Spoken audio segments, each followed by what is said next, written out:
So what happens if you actually try? What if you actually tried to get your mind right? What if you actually tried to live the high life? What if you happen to die cause life is finite? What if you actually tried to live your best day ever? What if you actually tried to get your mind right? What if you actually tried to live the high life? What if you happen to die cause life is finite? What if you actually tried to live your best day ever? What if you actually grind out when the time's right? What if you actually blinded by your hindsight? What if you actually find out what defines life? What if you actually tried to live your best day ever? I'm getting 1% better every day. I'm getting 1% better every way. I'm waking up every day to a sunny day. No matter what the weather say, life is like a record, so just let it play.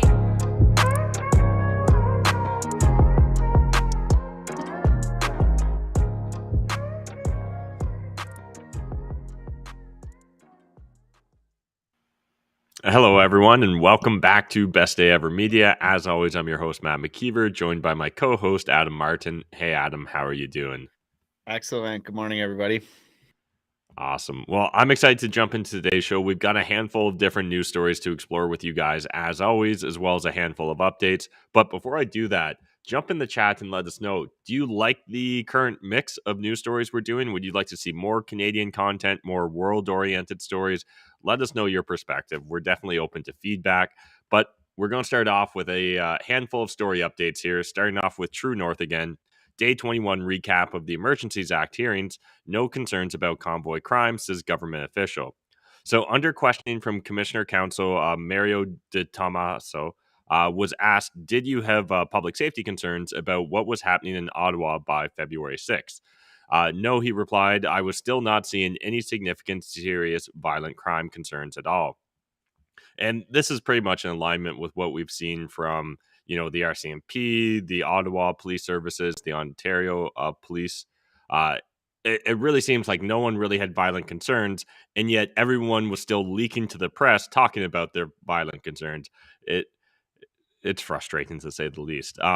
When asked by the Commissioner Counsel if he thought that Ontario's declaration of emergency was enough to bring the protest in Ottawa and Windsor to an end, De Tomaso denied the assertion, stating, I thought the provincial emergency declaration and the orders that flowed from them were sufficient to assist the police in resolving both Ottawa and Windsor. So again, links is always in the Telegram chat if you guys want to jump into this article or any of the stories we shared. True North's got some great little sound bites and clips there as well for you guys to check out. Jumping over to Spencer Fernando. Watch Conservative MP Garnett Genius questions Liberal government for spending part of military budget on carbon offsets. And this probably couldn't come at a funnier time for our government to be spending military budget essentially on carbon offsets rather than, re-upping supplies, which we've diminished due to supporting Ukraine or looking at the essential personnel crisis that we're undergoing. But here's a direct quote. You can be sure that Russia, China, and Iran will not be using their military budgets to buy carbon offsets, says Conservative MP Garnett Genius. So with recruitment and collapse, equipment depleted, procurement broken, and funding constantly put off into the future, it's clear that the Canadian Armed Forces are in a state of crisis. And yeah, I think that Spencer really hit the nail on the head here in regards to just how silly this all is, right? Like, are we a serious country? Do we need a serious military? And honestly, if we don't need a serious military, then let's just hack that budget right down to zero rather than spending our funds on carbon offsets and other non-serious things, in my opinion, when it comes to a military spending, right? Like, one of the few areas that you should be able to essentially ignore the climate impact is the army, you would think, because presumably the army's there to protect you from an existential threat, right? So if things are really dire, you're not going to be checking your carbon footprint. You're going to be worried about, are you losing ground to the enemy? Yeah, I think that makes total sense. And the interesting thing is, like, they're also the largest contributors probably to carbon. But like, again, yesterday we were covering the articles about our healthcare system, right? So like, why are we spending money on this type of thing when we literally are almost the worst in the first world countries at having hospital beds as a basic thing? So like, I think there's better things to spend this money on, to say the least. Yeah, I agree. And then jumping over to the Western Standard, Canadian government pulled on tax blacklist. So this story's kind of been making the rounds for a little bit, but I thought, given the context of what we previously discussed, where the Canadian government essentially decided just because you've committed just because you've been a sex offender twice, doesn't necessarily mean you should automatically go on like a sex offender list. It seems weird that while we're going to try and give leniency to sex offenders, people that cheat on taxes, we need a blacklist for it. So the Canadian Revenue Agency, through internal polling, questioned whether to publish a blacklist for people who cheat on taxes, according to Blacklock's reporter. More than 1 in 3 Canadians, 35%, strongly agreed the CRA should publish a list of people found guilty of tax offenses, said a CRA report. Executives did not say why they pulled the question. Previously, we'd seen this put before the House of Commons, and it was rejected in a private member's bill. But there's something really interesting, in my opinion, about essentially like our our punishment arm of the government, where again sex offenders we're providing leniency towards, and in a future story we're going to get deeper into violent offenders as well and show how often and how easy it is for these individuals to get out on bail. But at the same time, we've got the CRA essentially trying to drum up support for a tax blacklist. And at the same time, it just seems bizarre to me because, like, if you're cheating on your taxes, shouldn't the CRA just go after you and like fine you or like get the money from you, freeze your assets, whatever it is? I'm not sure exactly what the blacklist is meant to do, or is that meant to essentially like inform individuals or try and deter others from doing business with you after the fact, right? It's one thing to essentially like do your time or pay your fine and move on. I don't know. It just seems interesting when given the juxtaposition of how we treat a lot of other criminal offenses here in Canada. Um, Another one from the Western Standard here: Vancouver man to open stores selling cocaine, crack, heroin, meth, and more. And so at first I was like, there must be more to this story than meets the eye, because like there's no way this guy's literally opening up a storefront in Vancouver that's going to sell crack. Uh, nope, that's literally what he's doing. And one of the reasons he's doing it is because right now he does it from his home, and his home keeps burglarized. So there's that.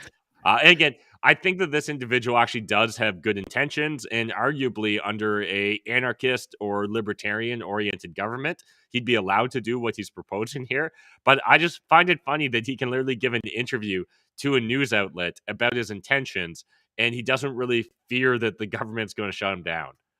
Just fascinating, to say the least. Upon securing a rental space within Vancouver's downtown east side, 51-year-old Jeremy Martin will try... No connection there, Adam? Yeah, I don't know, but does seem fairly entrepreneurial, so I guess the seed runs deep. 51-year-old Jerry Martin will try and open the country's first drugstore to offer cocaine, crack cocaine, heroin, meth, and more to walk-in shoppers.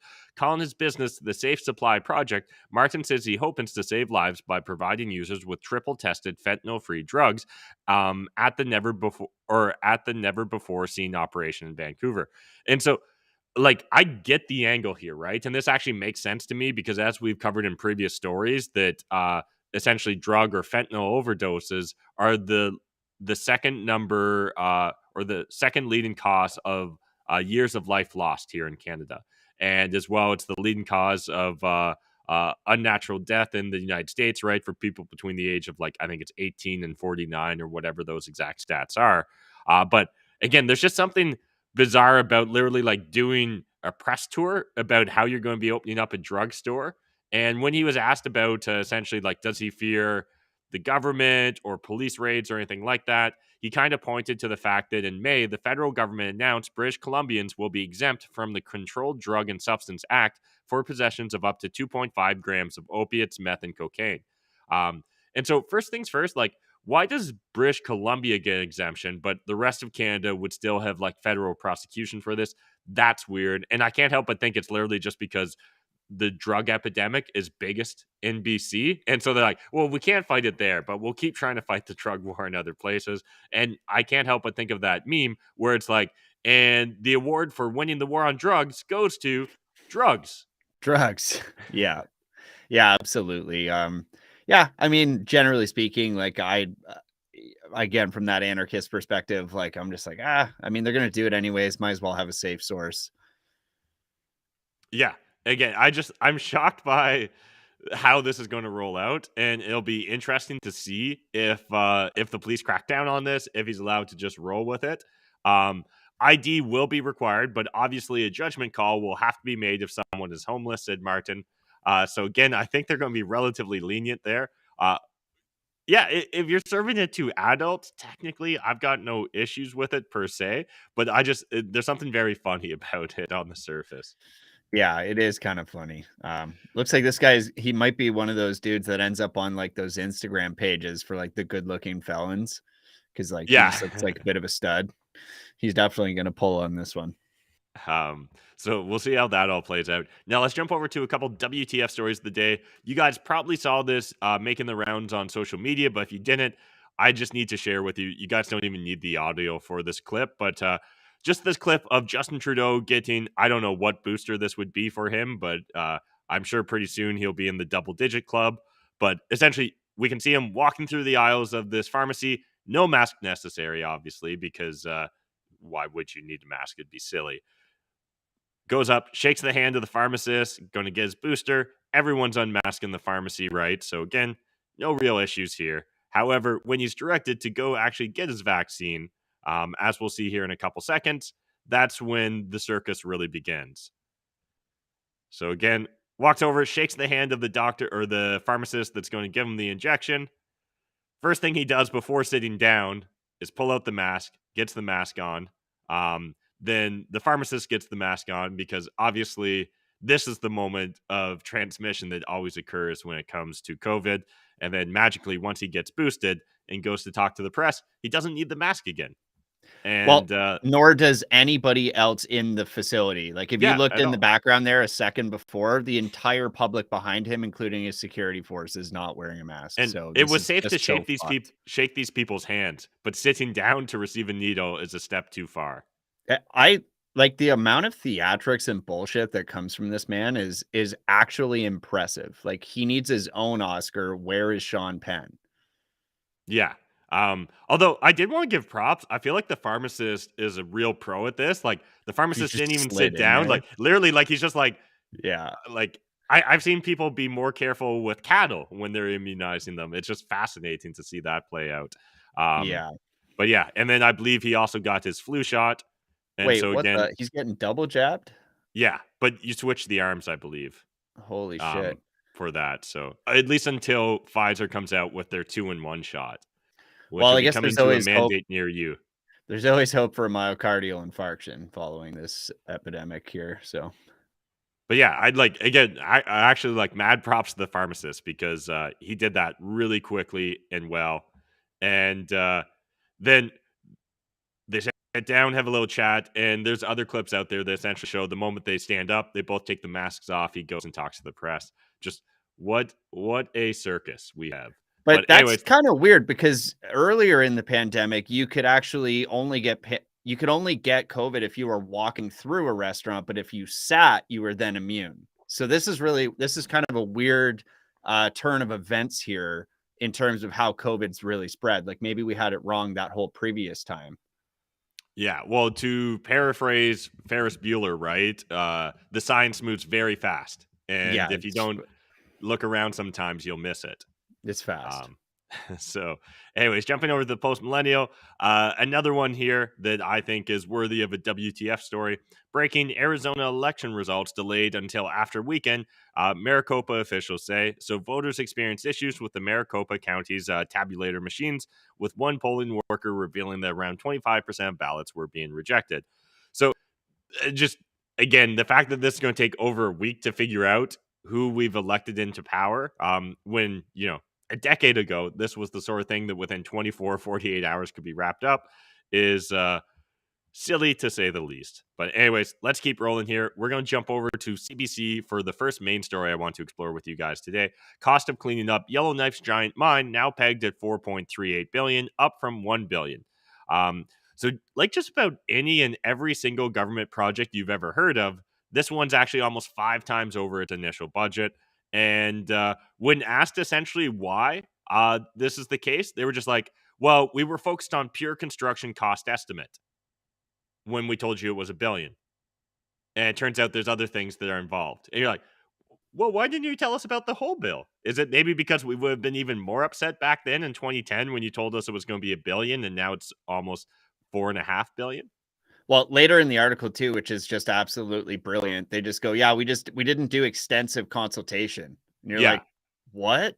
Like, On $1 billion hold on. spend. If it was only gonna be $1 billion, that's still like a fucking massive project. Like, how what do you mean we didn't do extensive consultation? And you're like, "Yeah, this is a rounding error, dude. We stay in $6,000 a night hotel rooms. We can pull this off." Yeah. And like so many of these things, the budget is not publicly available. Because, if they're not going to consult people, if they're going to be 4.5 times under budget from what they claimed, why should we have any transparency when it comes to where those dollars are going? And they've essentially already spent $710 million, which means like To they figure it out. essentially haven't got started, and they're already at the budget they originally laid out for Well, us. and here's the brilliant part. These are projected costs at over 4 billion from essentially where the project starts at 2005 to 2038. So what do you want to bet, Matt? Should we place a wager right now that this is going to have an increased budget later down the road as well? Because like they're greenlighting this right now, but it says they need to remediate this stuff until 2038. And by the way, if we don't do it, it's absolutely toxic to the environment and everybody around it. So guess what? That's like a tier 1 type problem for sure in the future. If they run out of this 4 billion, they're going to come back and be like, "Hey, shit, I know it's only 2035, but we still have 3 more years of remediation left.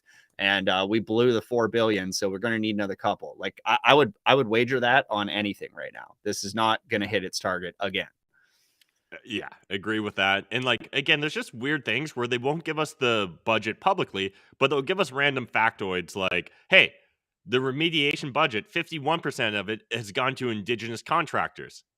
And you're like, Okay, so you're Okay. making sure they're in on the grift here? Like, I don't understand why that's actually a huge win. Let me know exactly where all the money's going and really tell me why you didn't use extensive consultations to try and accurately predict what it was going to cost in the first place.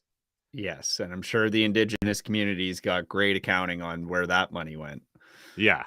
Yeah, I'm sure it trickled down. But anyways, let's jump over to the second story that I want to explore with you guys. Justin Trudeau rejected idea of negotiating on government policy during convoy protests, referred to armed insurrection. Now, this honestly shouldn't come as a surprise, but it's frustrating to read and see it play out.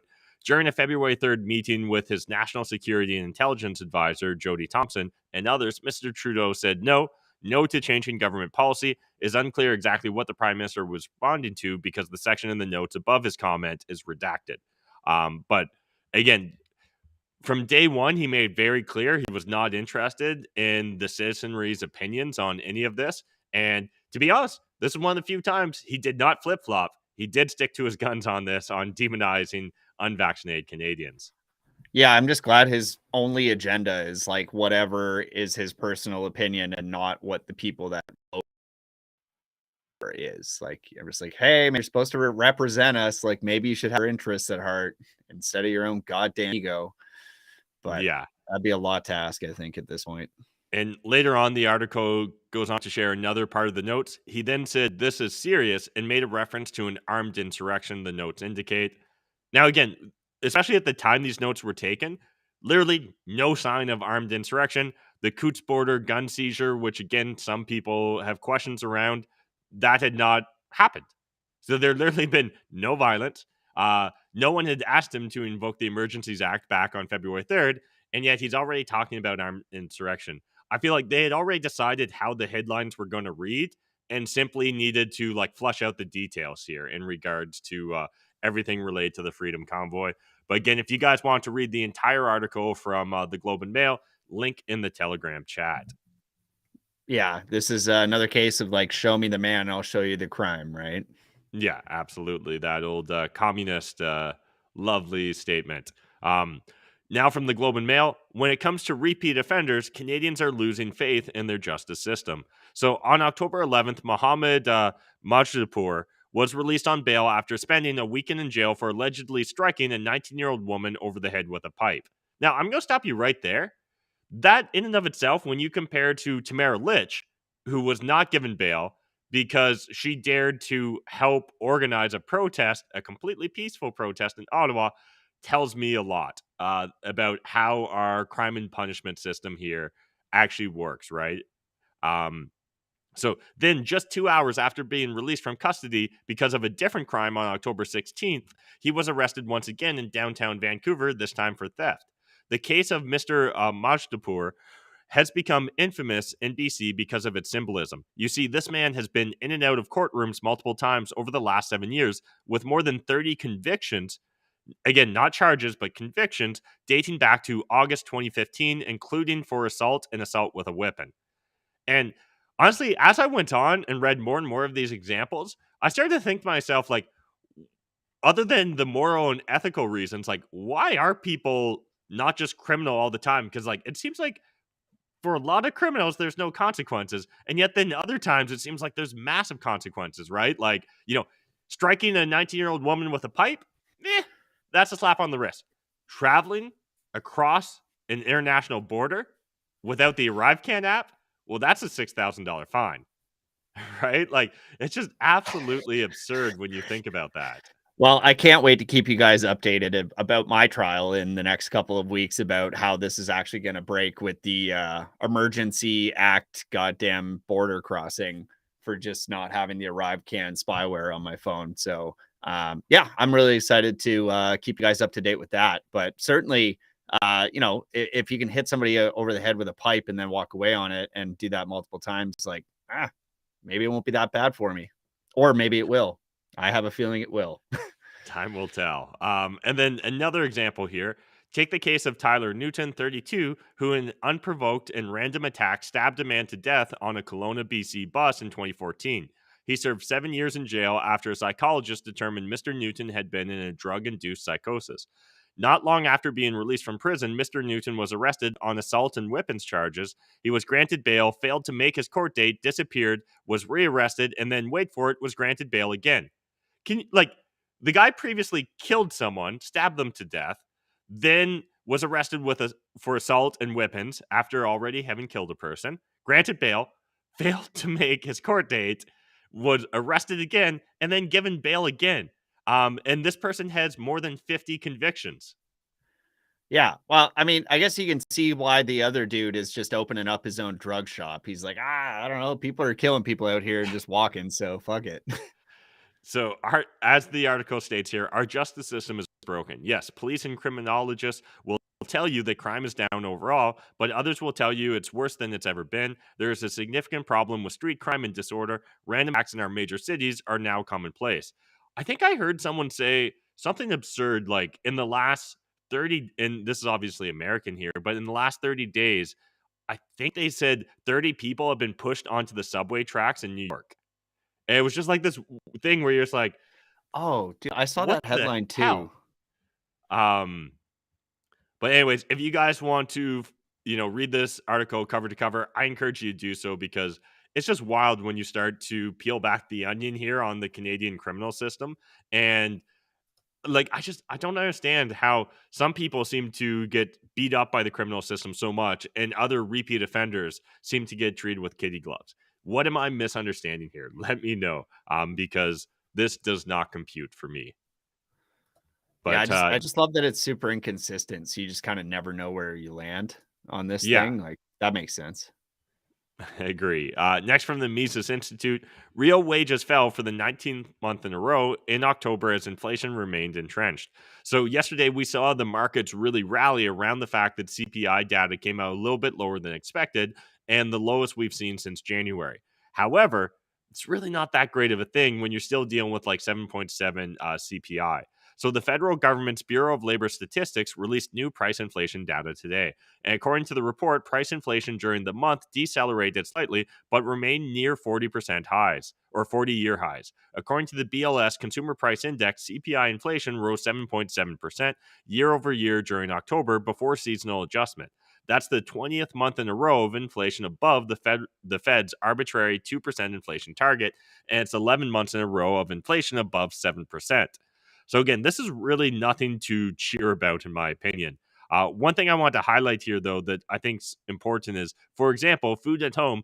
i.e., grocery bills, was up 12.4% in October over the previous year. Gasoline continued to be up, rising 17.5% year over year, while new vehicles were up 8.4%. Shelter registered one of the more mild increases with a rise of 6.9%, according to the BLS.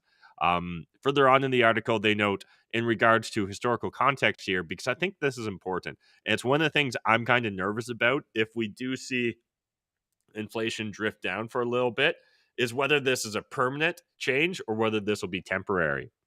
So, rather is a bit early to say the least to announce a victory over CPI inflation.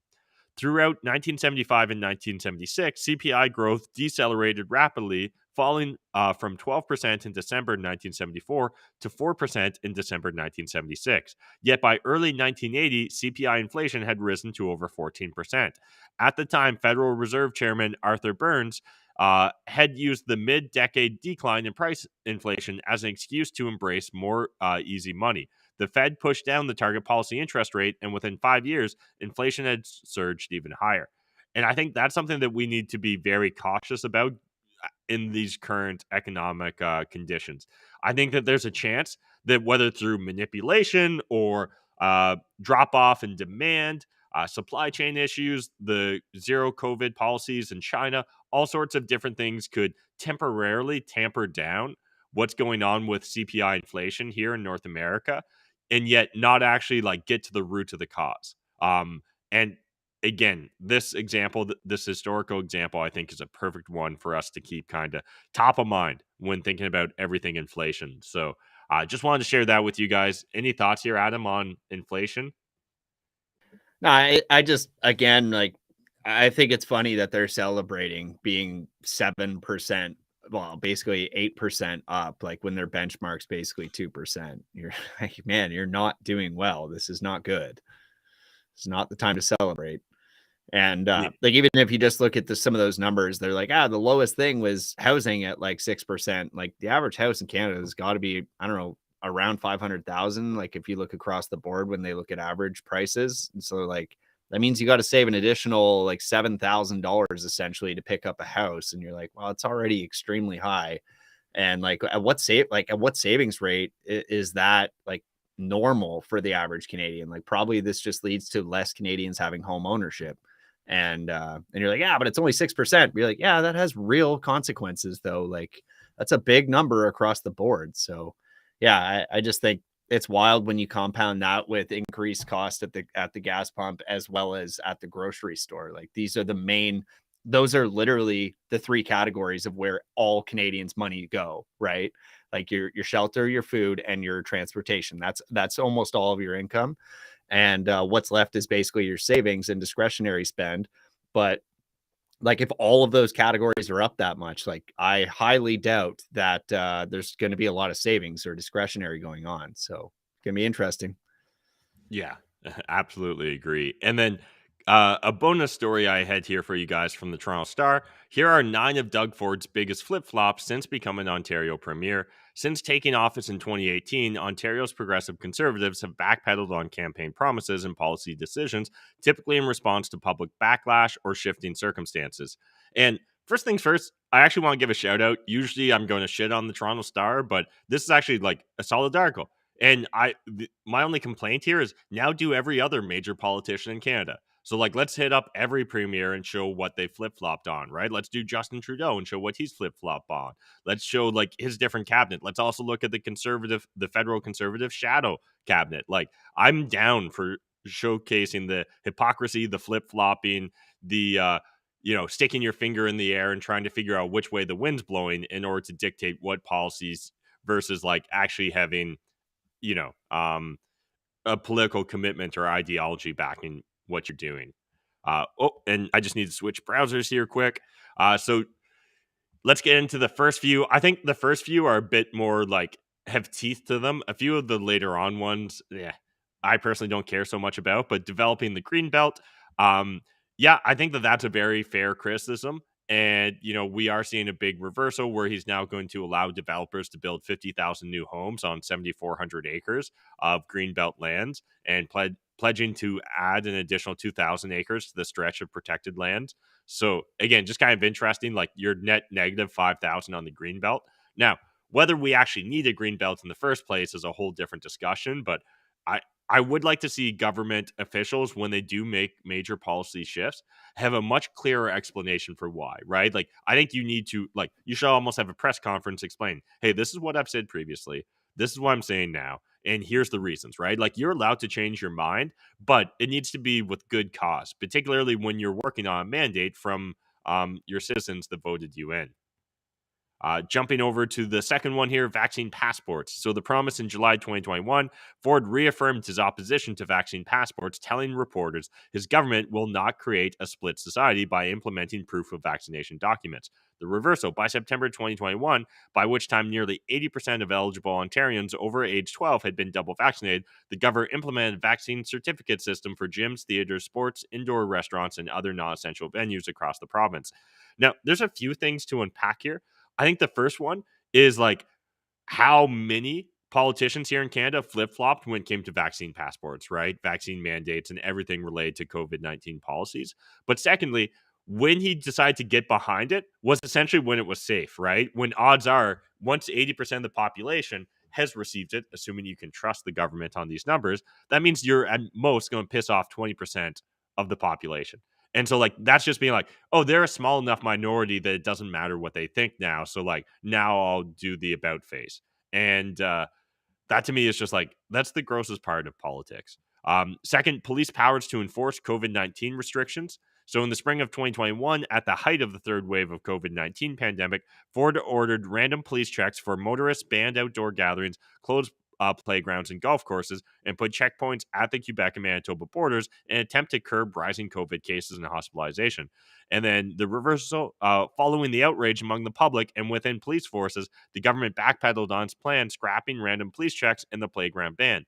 And this is one of those things where, again, when we're exploring the concept of amnesty, like, we can't forget this shit. Yeah, no, absolutely. I also got one of these goddamn playground tickets for being in a park, sitting on a bench. And I can't remember the amount. I think it was $300 or $400 or something like that. But I was like, what the fuck are you talking about? I'm alone in a park. There's literally nobody here. It's impossible to get COVID or give it to anybody from this position.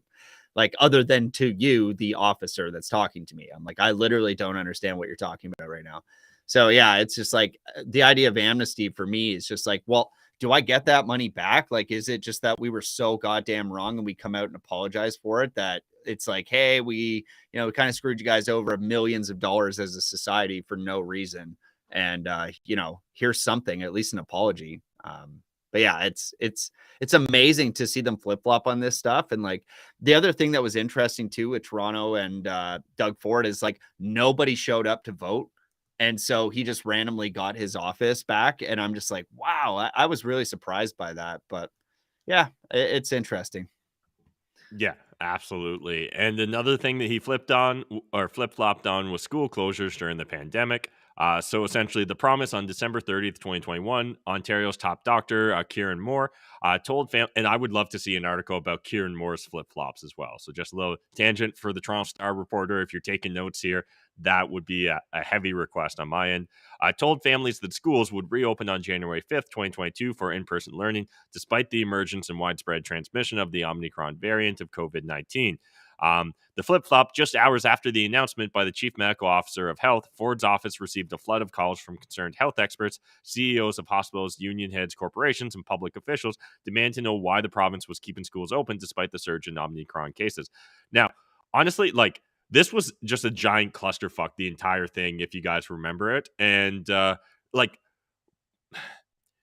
it just, I hope that someday there's consequences for these people and their decisions here, because like, school shouldn't have been shut down at that point in time. We should have known better. And it was literally just like the fear mongering from the press and other politicians that caused people like Doug Ford to flip flop. Now, that's not like me trying to make give him an out here, because at the same time, like, he should actually have a fucking backbone. Like, why go into politics if you're not going to?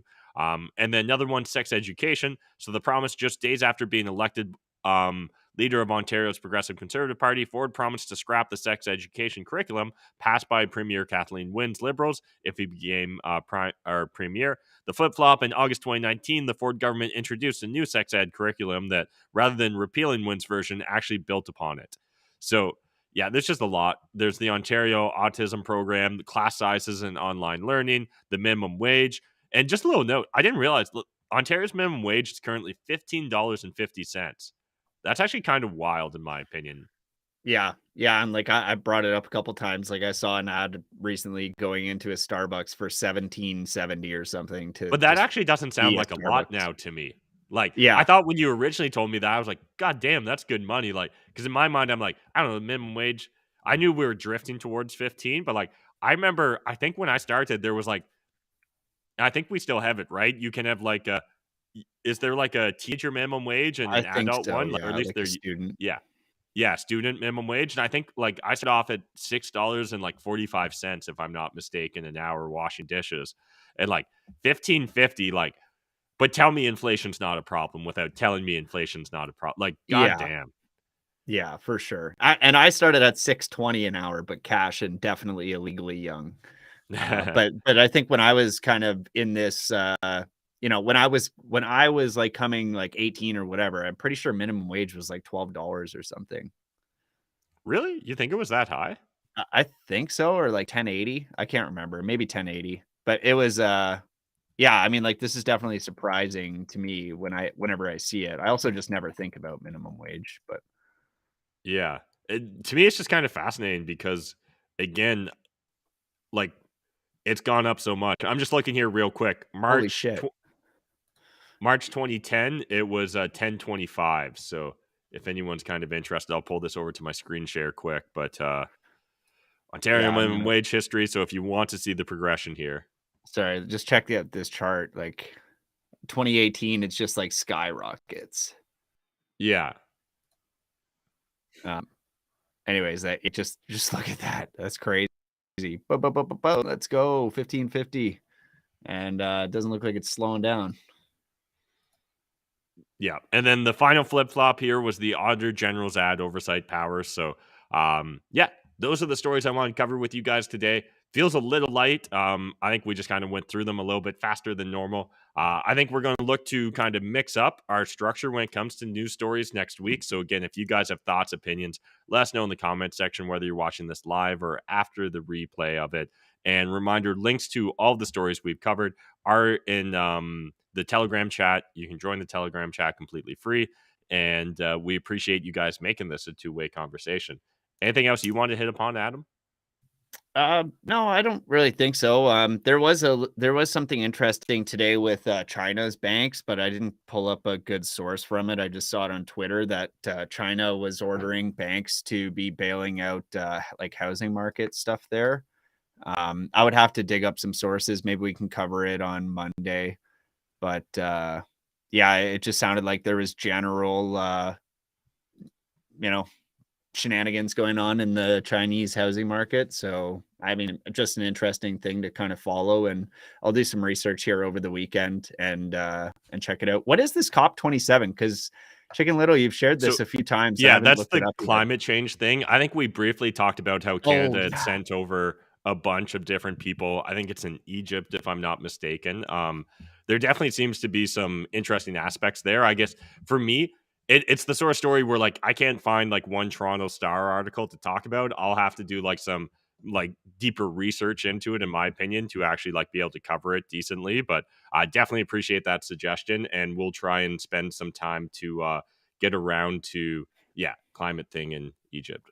Exactly. So we'll put that on the menu for next week, and I'll try and do a deep dive into it. I think some of my current thoughts for what those future news segments might look like is a big story of the day where we kind of sink our teeth into something with multiple sources, try and fully explore it. A Canadian corner where we try and like compartmentalize, I guess, more of the Canadian centric stories, an economic and money story, a world news story, the WTF story bin, and then maybe like a fight for freedom or something kind of towards the culture wars. Those are kind of the big categories I'm currently thinking about. So again, if some of those sound good or bad, you guys let us know in the comment section.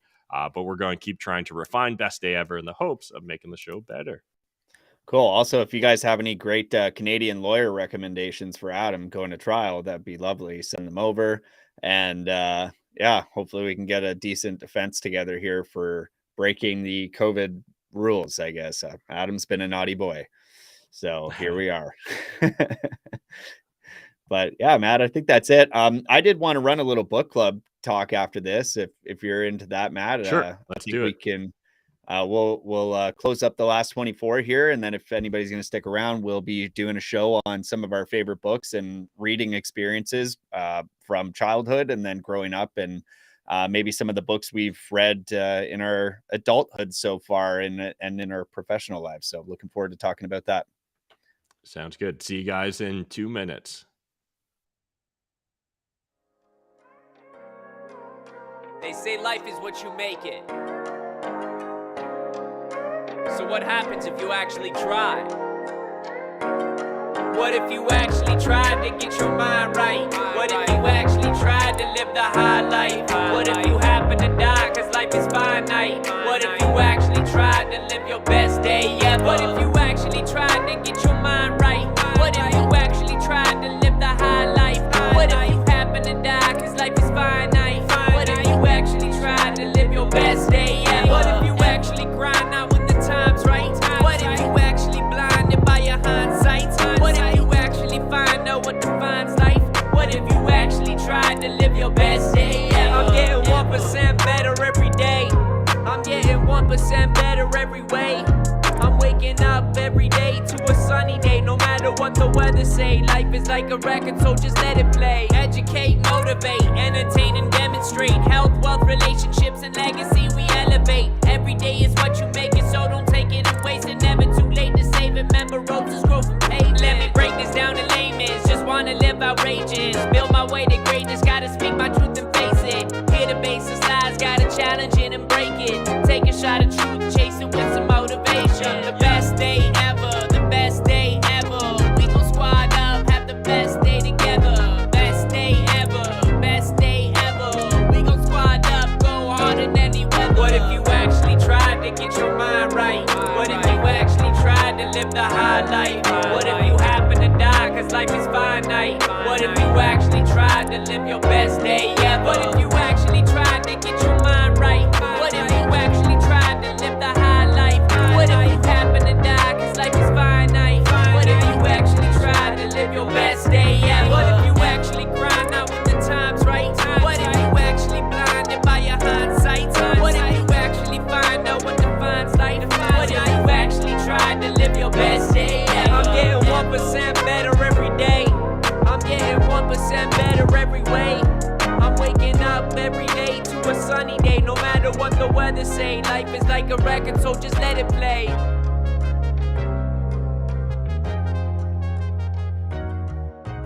Best Day Ever Media. Song by Dan the Lost Boy.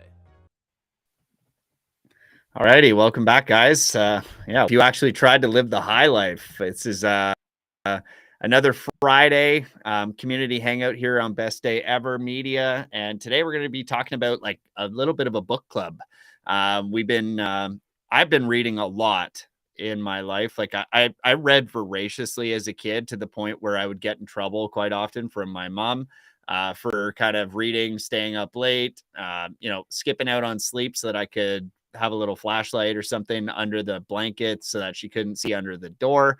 And I would just crank books. Like, honestly, that was like my favorite thing to do as a kid. Like, we didn't have much, but we always had a library. So, the library membership that came very early. And that was honestly a little bit to do with my aunt. She initially got me a library card for the Collingwood Public Library. And that was like one of the things we would do. Like when she had some free time, like one of our little outings was to go down to the library and like pick out books. And the library would let you take out like, I think 4 books at a time. And I would just max out on books every single time. And you actually had a decent amount of time with the books. Like I think you had like 3 or 4 weeks with them. So I could crank basically a book a week. And I did that for a long time. So reading's always been a huge part of my life, and it definitely set me up for success in both school and, you know, post-secondary and then in business later. So I would love to have that conversation with you today, Matt. What's your experience been like with books? Like, do you remember the first book you ever read, or like one of the first books where you felt truly passionate about it, like you were reading for fun? Um, y- yeah, and like I guess we'll define a book here, like for the sake of this, as like something with tens of thousands of words, right? Oh my God. Yeah, I mean, like yeah, okay. Yeah, Well, outside of short stories. well, like I mean, like the first book you read maybe was like Clifford the Red Dog, right, or something like that. Yeah, Like it's not going to be like a real novel. I think probably the first book that stands out for me was Jules Verne's Journey to the Center of the Earth. So interesting. I think that would have been like again, like there was maybe a couple other books like Rin Tin Tin and not like Old Yeller, but something adjacent to that, that were like books that I just found. But yeah, the first like I think like legit book I read that was definitely like written for adults or young adults would have been like I think I don't know, like grade 3-ish, and it was like Jules Verne. Like fell in love with it, and then read like a bunch of old like science fiction classics off that. So I forget what other books of Jules Verne I would have read, but like 20,000 Leagues Beneath the Sea and a few others like that. Maybe like a little bit of H.G. Wells, and yeah, absolutely love those books. And you know, like for me, books always like sometimes it's a slow burn before I get into a book and like really sink my teeth into it. But when I do, like it becomes all encompassing. And for myself, very similar to like there's different seasons in life or different like periods, like kind of periods of time in your life. And for me, books often like mark that period as well. So, I can think of when new ideas or new concepts or just new experiences were introduced. And oftentimes, like I'd be reading a certain series of books at that time as well. Um, and one thing that's just kind of funny when you talk about like hiding under the covers, reading books and stuff like that. I never had that exact experience, but at the same time that like books can be so all encompassing. Like I've literally like back in the day when I worked in public accounting, like there was a day I can remember I called in sick just because I wanted to finish this book. I was like, this is too good. Like I'm not going to get any work done anyways because I'm just going to be thinking about the books. So I can remember it might have even been like literally the first time I called in sick. It probably was that I called in sick to that job. And yeah, it's just kind of funny to look back and think about that. That's awesome. Do you remember the book that caused that reaction? That's a pretty visceral reaction to the book where you're just like, you know what? This is a trade-off that I'm not willing to make. I'm reading this thing today. I do remember the book. I'll share it with you offline, but um, yeah, but I don't like. There's so many different like. Again, when I think about like certain books and reading them, like to me, it's like a chapter in my life. So I can remember Yeah. when I first got my day job, or like my first like real day job out of university, working as an accountant, and I read Asimov's Foundation series, right? Or I can remember being in like grade 7 and reading Lord of the Rings and then consuming everything that Tolkien essentially had ever written, and even some of the stuff that like his son finished, like I think Christopher Tolkien and stuff like that. Um, so yeah, definitely. I'm a huge fanboy of like book series as well, right? So like Harry Turtledove in University and reading alternative fiction, Neil Gaiman. Like usually when I find a good author, like I immediately want to devour everything that they've written. Yeah, I definitely had that strategy as well. Like I remember very early on, probably around the same time, yeah, like grade 7, like I crushed all the Tolkien stuff. Around the same time, maybe grade 8, I picked up Stephen King and just went on like a Stephen King massacre. Like I read every Stephen King book I think that was available to me at the time. And we had this little bookstore called, I think it was called Cover to Cover or something like that in Glenwood.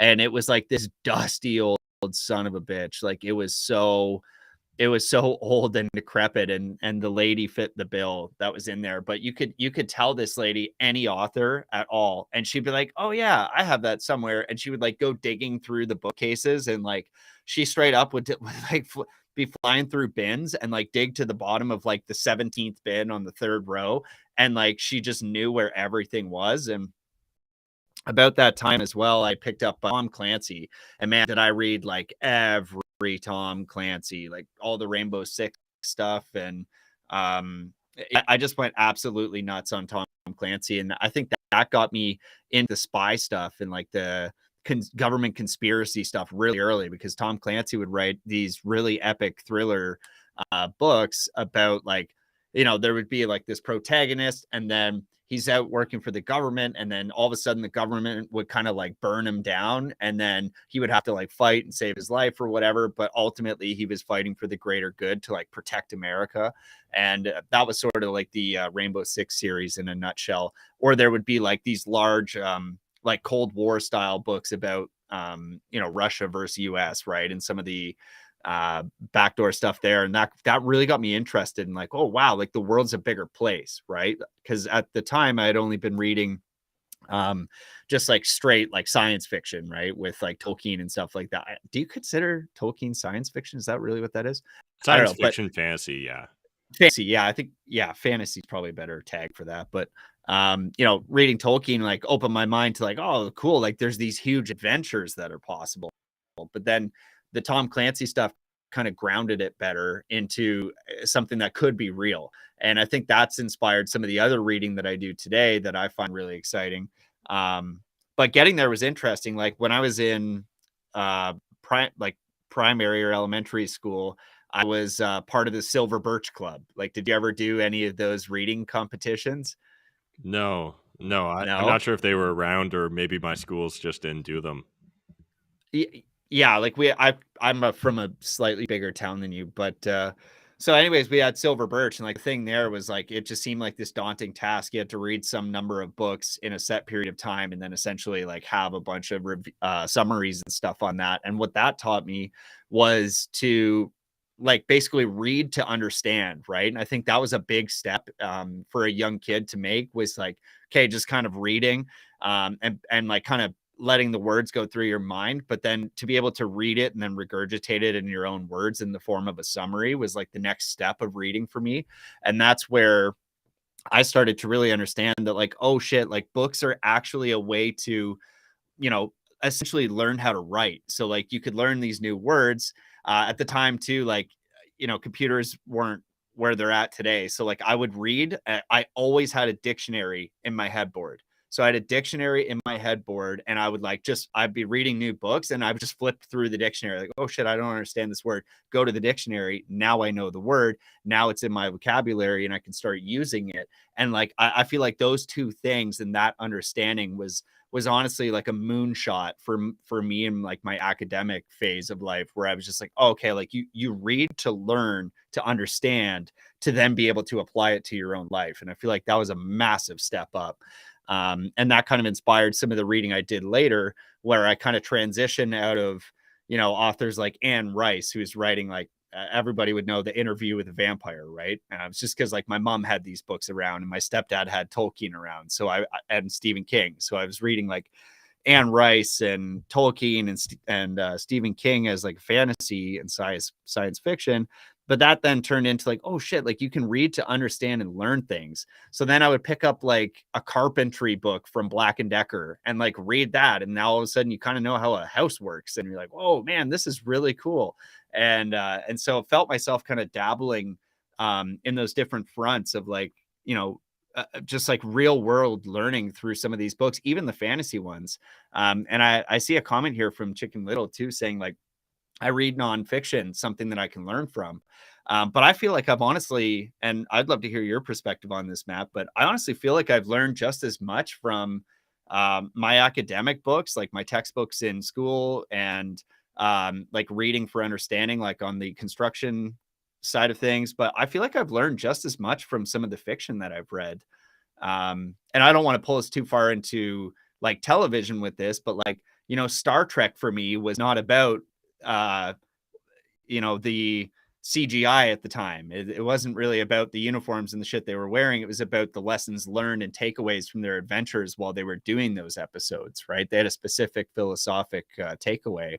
And I've always felt that science fiction or fantasy and that type of thing was always about that for me. Like that's where I learned a lot about like the human condition, right? And like just some of the challenges we have as a society and in our different philosophies. Were you experiencing that? Like, were you aware of that while you were reading these things? Uh, I I wouldn't say so until probably university, and then around that time. But I guess from my perspective, like it's different types of education or knowledge that comes out of like a nonfiction book versus a fiction book. So I would say there's very little practical I learned from the fiction series that like I would have read and consumed, but I think that science fiction is the perfect playground for exploring large ideas.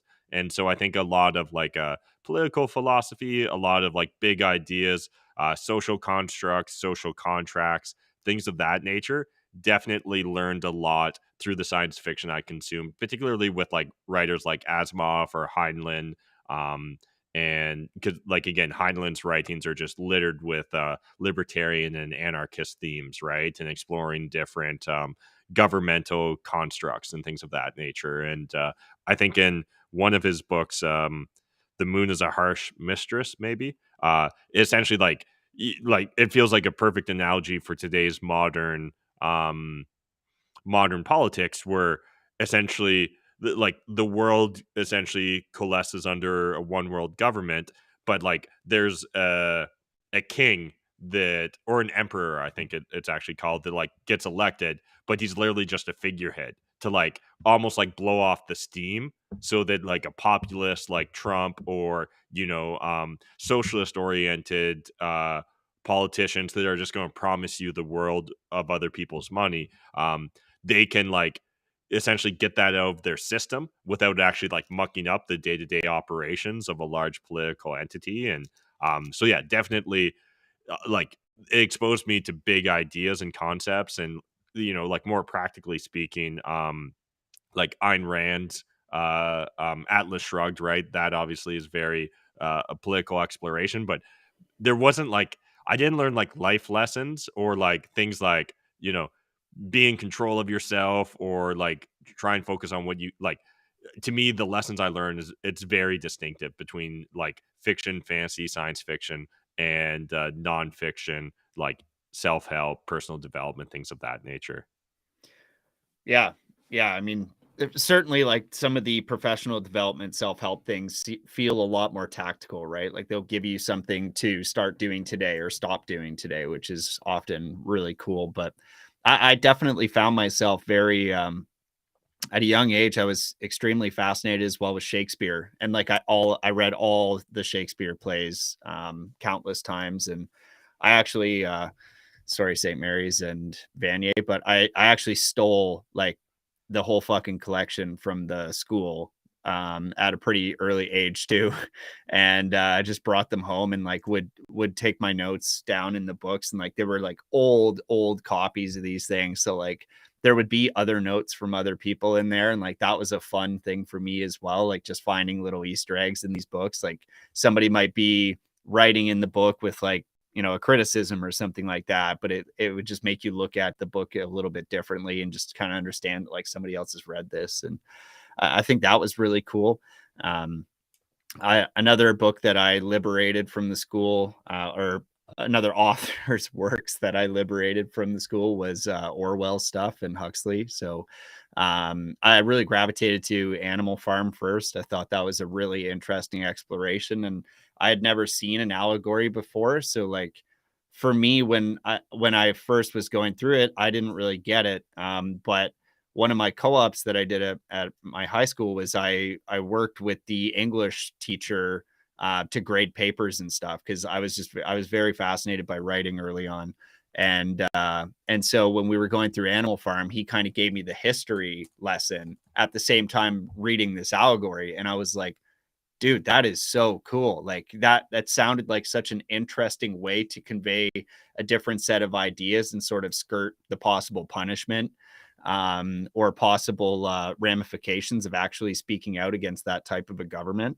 And like that just blew my mind. I was like, okay, so oh my God. And like other people would understand the history and like really connect these dots. And he's like, yeah, like this was just well understood.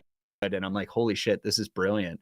Kind of my first opportunity to learn that like the approach wasn't always the best way, right? Like there are often better ways where you could skirt that initial conflict. And like later reading Sun Tzu and stuff like that, you're like, yeah, you probably almost never want a direct approach because it's probably going to result in a failure. So that I found was really exciting. And just kind of cranking through some of those books really opened my eyes to I get politics, but also just like the beauty and artwork behind creative writing and even allegories themselves. That was definitely a fun exploration for me. So do you have a favorite series, Matt, that you would pick up or that you've read like multiple times where you just kind of go back to it? It's pretty rare for me to read a fiction book more than once. So I think I could probably count on one hand the number of fiction books I've read more than once. And I think that would be 1984 by Orwell. And I never would have read it a second time, except for we did it as a book club with our team. Um, uh, uh, the the man the Mandalays or the Mandar. It's right over there. But anyways, a fantastic book about the collapse of society. I've read that book twice, and I'll probably read that one a third time. And Heinlein's A Stranger in a Strange Land. I think those are honestly the only fiction books I would have ever read more than once. Yeah, you at one How about point you? actually mentioned to me that that was one of your favorites, and I got the audiobook, but it's not digestible by audio. So one of these days I'll read that book on Hmm. paper. And to be completely honest, I haven't read a paperback in a very long time. I think it might be a healthy thing to take up, and the Citadel might be a great place to experiment with that, just because like the Wi-Fi doesn't reach too far outside of the cabin, but I've been doing a lot of multitasking lately with like an audiobook in the ear while you're driving or while you're walking or while you're doing, chores around the house. And that's been a great way to crush a lot of books. But certainly the voracious reading from paperback has stopped for me. But for me, there's a couple series actually that I've read multiple times. The one is like honestly not even great writing, but like the fantasy part of it was so captivating that it just had to be read multiple times by me. And that was it's called The Inheritance Cycle, and the first book of that is called Aragon. And some of you guys might remember the really shitty Hollywood production of it, and they kind of honestly ruined it. But um Aragon was this fantastic exploration of like very I guess like similar to Game of Thrones with like dragons and magic and shit like that, but with like some sort of cross between like Tolkien and George R.R. Martin, but reading at like a much lower level. But the fantasy element of it was so exciting, and the strength and fortitude and challenges faced by the characters in the book were just so captivating to me that I had to read it multiple times. So I really enjoyed reading through that one. And lately, I'm actually doing a reread of the entire series by Jack Carr. And I don't think the series really has a name, but the first book in the series is called The Terminal List, which was made popular recently by the Amazon series made about it. And I find that to be a really exciting exploration of sort of a former Navy SEAL's take on power dynamics, corruption, government collusion, things like that in society and where we're at. And that's been a very exciting read because I'm also interested in some of the other like the firearms side of things and hunting and shooting. And so like I'm interested in that stuff, but it's also I can see definitely an expression of experience from this Navy SEAL's perspective and some of the things that he sees wrong with the current governments and and what's going on in the world. So that's been a fun one to reread. Do you have a particular nonfiction book that you feel stands out to you? I guess I put them all in a category of their own, and it's difficult with nonfiction, like what to differentiate, because oftentimes there'll be overlap between the different concepts, right? So I think sometimes it really comes down to even just your timing. Like, if you've read Rich Dad Poor Dad, The Wealthy Barber hits less, right? But if Yeah. you've read Wealthy Barber first, it probably hits hard. So I think for me, honestly, just it's it's very rare that I read a book, fiction or nonfiction, and regret it. In fact, like I think only as a child was there a handful of books I uh abandoned, and like they were literally like, when you'd go to chapters and there'd be the discount bin or whatever, and it'd be like taking a gamble based upon the cover. So yeah, like I think my default answer, I guess, would be like Rich Dad Poor Dad, because it was probably one of the first um personal development oriented books that I'd consumed. How about you? Yeah, there's a few that really stand out to me. Rich Dad Poor Dad was obviously a huge catalyst in deciding to kind of put more on the line and take the risk. And so Rich Dad will always have a large place in my heart. But prior to reading Rich Dad, one of the first books I read that was professional development oriented was actually Trump's book, The Art of the Deal.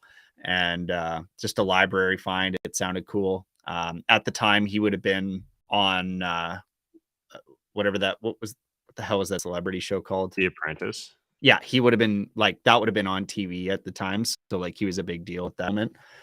Before he was because he kind of disappeared really from public eye for a long time after that. But at that time he was huge. So I was like, oh well, this guy sounds like he's doing real things, and he's firing people on TV. It's kind of hilarious, but let's see what he's got to say. The Art of the Deal was actually a fantastic book at the time for me. I certainly was not exposed to concepts like that prior to that. And there was no like real estate or anything like that in my family. But yeah, I read through The Art of the Deal, and then Rich Dad Poor Dad I thought it was really great. And following that, like some books like Extreme Ownership from Jocko Willink, that really stood out as a great book to me, or The 10X Rule by Grant Cardone. I found that to be an interesting exploration, or even Be Obsessed or Be Average. Like I just wasn't really familiar with those concepts that you could just straight up go all in on something and force it to work and make it to become the best if you just literally set your mind to that type of thing. But he also says it without just like the rah of like, yeah, if you think you can do it. Like I also read Think and Grow Rich, Napoleon Hill, and I thought it was okay, but didn't love it. Compared to Be Obsessed or Be Average, where you're just like, listen, you're going to have haters, you're going to have naysayers, people are going to criticize you, you're going to lose your social circle. But if you actually want this thing, here's what you have to do. And I thought that was a great and clear and very simple to digest message that I found to be very impactful. But yeah, I mean, there's countless of those books. Have you ever read a biography that you enjoyed? Because I found that was one of the categories of books where I was like, I literally couldn't care less about this. And then I read the Tiger Woods book. I think it's just called Tiger, or maybe it's called Tiger Woods. And I was legitimately blown away at the quality of that book. It was fantastic. The story inside of it was brilliant. Again, just like so many takeaways and like lessons learned that you could just grab from this guy's experience, regardless of what you think about him socially. Like it was a very interesting exploration, and I never thought that I would be captivated by that category of books. So I found that surprising. Have you ever read one like that? I I've definitely read a couple autobiographies and a handful of biographies, but I don't nothing's immediately jumping out at me. I'm sure there's maybe I guess like yeah, sort of. The books that stand out to me the most were I don't think people would think of as traditional biographies because they would just focus on a person's life for a short period of time. So there's Stuka Pilot about the most decorated um, pilot in the history. I think still the history of the world. He had the most whatever like kills or things, and he fought for Germany. And then there's the Eastern Front, and so they're both books about German soldiers during World War II, guys with very checkered past.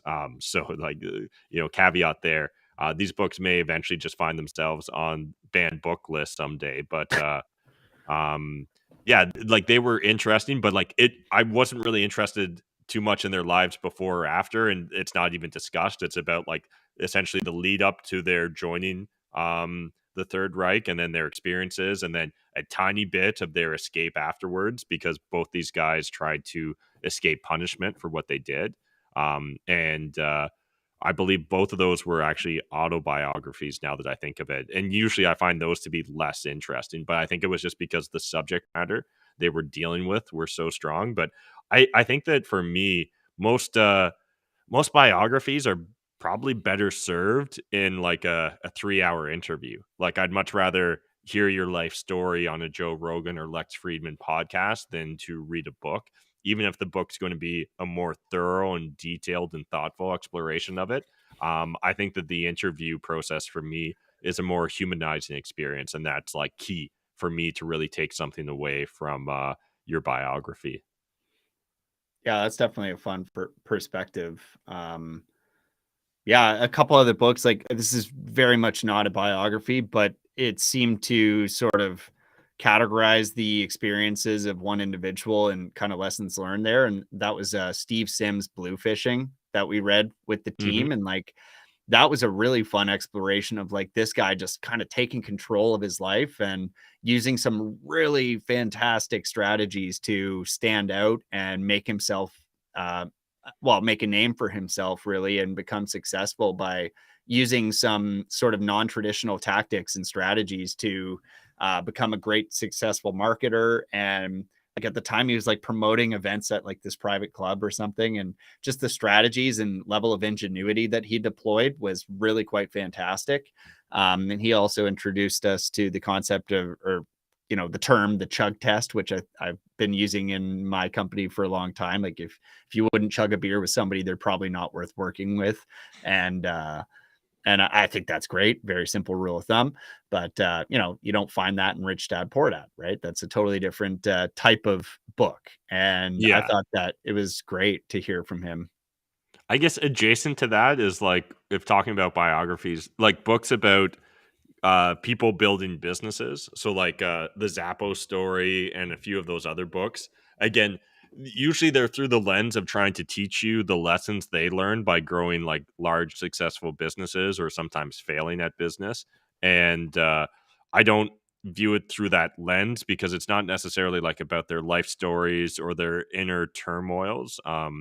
But that's probably also like Bluefish and kind of like biography adjacent books. Yeah, awesome. Um, yeah, one fun book too that I read this year, and like I really don't know if there's any takeaways for it, but I'm just personally really fascinated by it. Was the Ready Player One book? I thought it was just such an interesting exploration of this kind of like childlike enthusiasm in a mission, and this kind of band of misfits getting together and just like going all out on one mission, and their level of devotion to that project. And then obviously it had the exploration of like, what would society look like if we actually fully went to virtual reality, where like most of your in-person real world experiences were diminished, and we drive our focus. It was kind of like, what's the logical conclusion of all this technological advancement, right? And it turns out like the world they portrayed was like this very destitute, poor, poverty's running rampant, population densities is really crazy, so you're just living on top of people, so it's not really enjoyable to be out in the world anyways. So you just logically lean on all that tech that's come up, and haptic suits and VR, and like these are all things in tech that we have today, right? Like it's maybe not, it's obviously not at the level that they're describing in that book, but it doesn't seem like we're all that far away from there. And it was just a really cool societal exploration while keeping it super lighthearted and fun.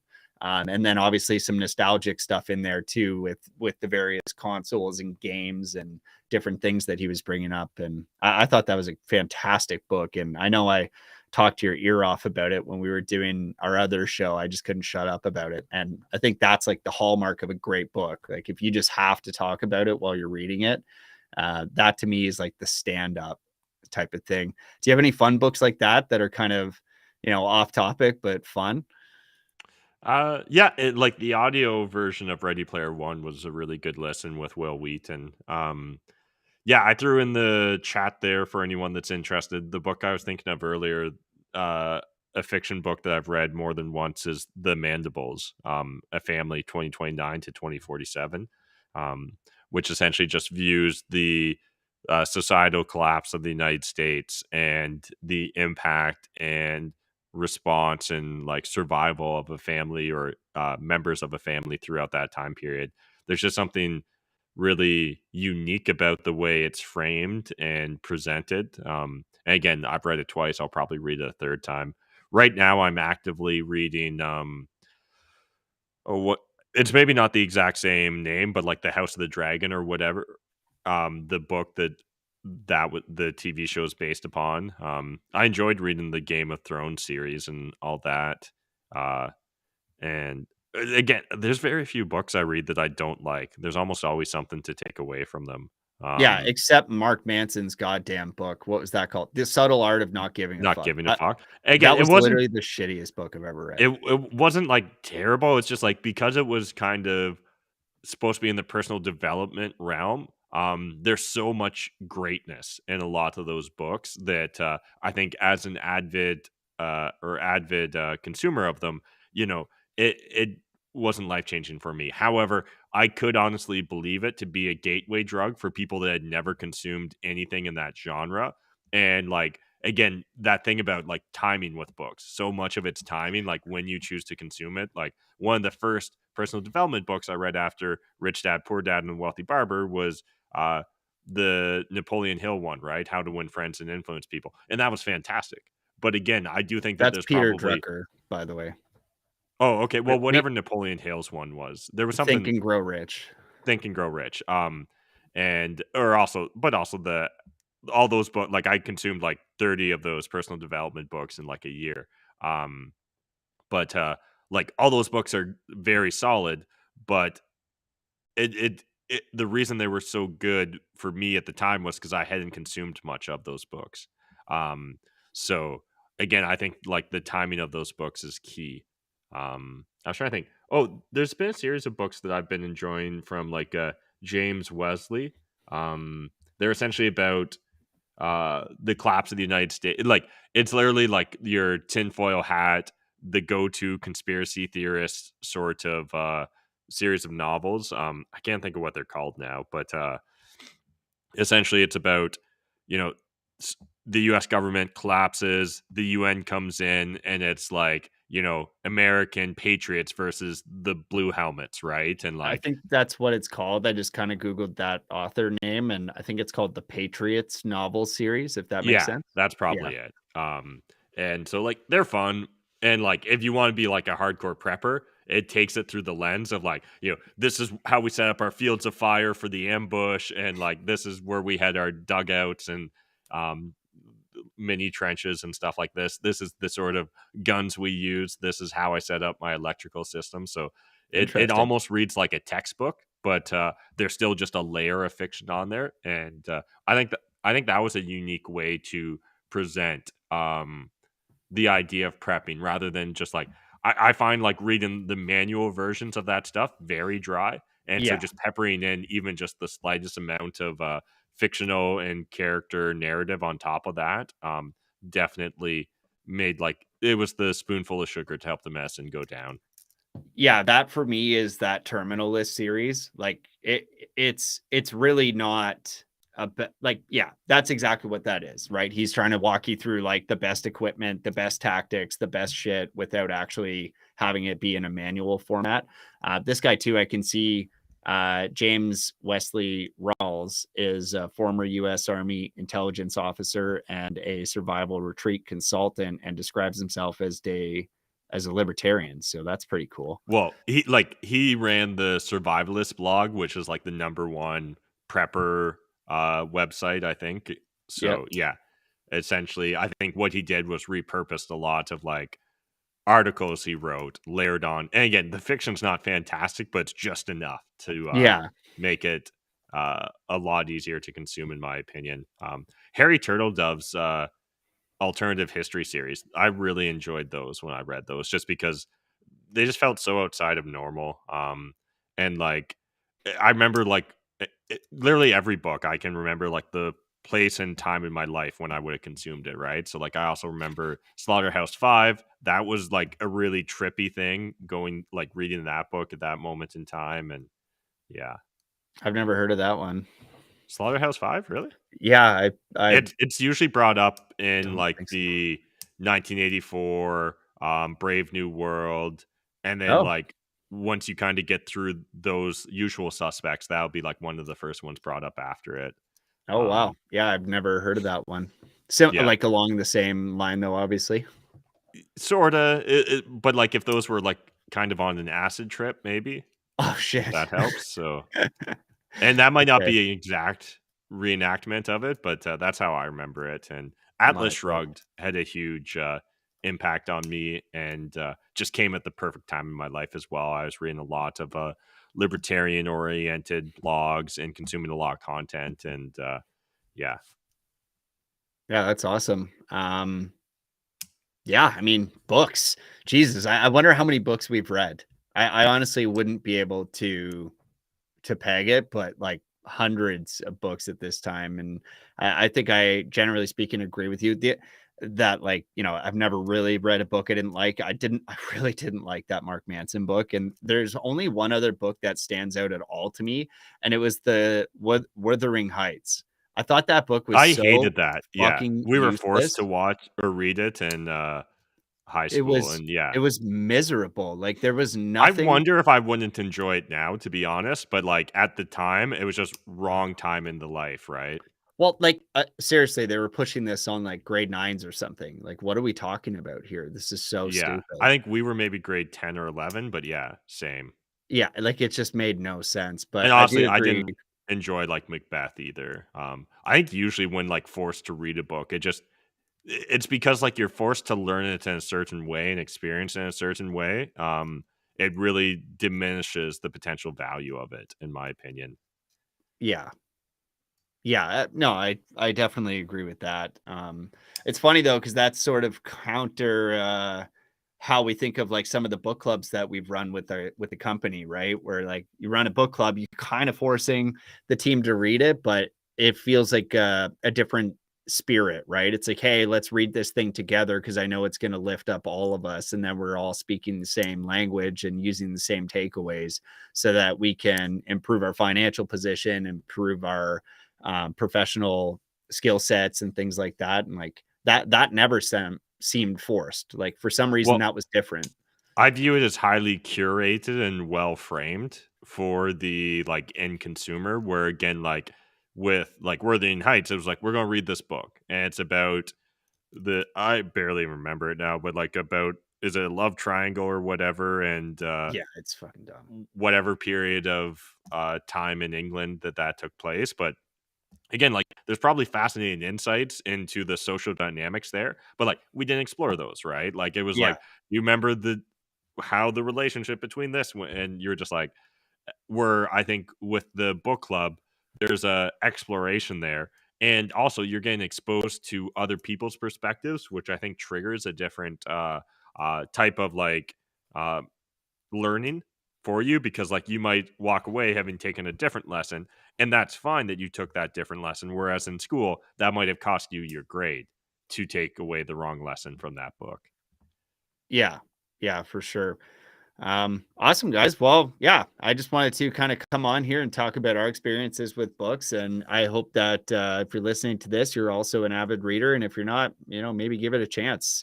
Like I said, there's very few books. And like, if I can only conjure up 2 books that I didn't like out of certainly hundreds of books that I've read, it's a good sign, right? There's lots of great authors out there, and often, you can interpret the book however best suits your needs at that moment as well. And I read a lot of professional development books multiple times for that reason. Sometimes you take away something different when you're at a different stage in your business or life. And so you can take away multiple lessons from the same book across different reads. But I'm going to post a short reading list that I have already curated for you guys into our Substack today. And if you haven't read any of those books, I do highly recommend getting through those. And I think that they'll help you out. Most of the books on my list are professional development. So maybe just before I publish it, I'll add a couple of the fiction books that I enjoyed reading, and maybe grab some of Matt's recommendations as well. And we'll get you guys a reading list, and we can, hopefully when we get together in person, you'll be able to tell me which book was your favorite. You'll be able to, kind of share some of the stories that we can have together as common knowledge. Until then, leave us a comment. We've got Substack, we got Telegram. You can leave a comment on YouTube. You can leave a comment for us on Rumble. We're starving for Rumble comments, so please get in there. Let us know Rumble's actually working for us, and hopefully we'll talk to you guys soon. Hope you guys have the best day ever. Today we're recording this on a Friday, so have an excellent weekend, you guys. Thanks, guys. Cheers.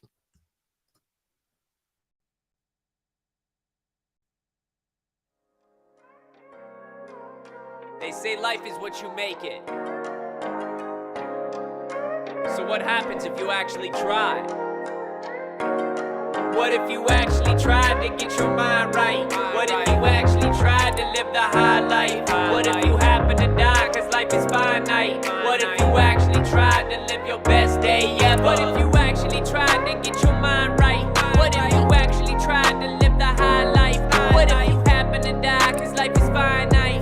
What if you actually tried to live your best day ever? What if you actually grind out when the time's right?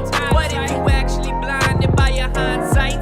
What if you actually find out what defines life?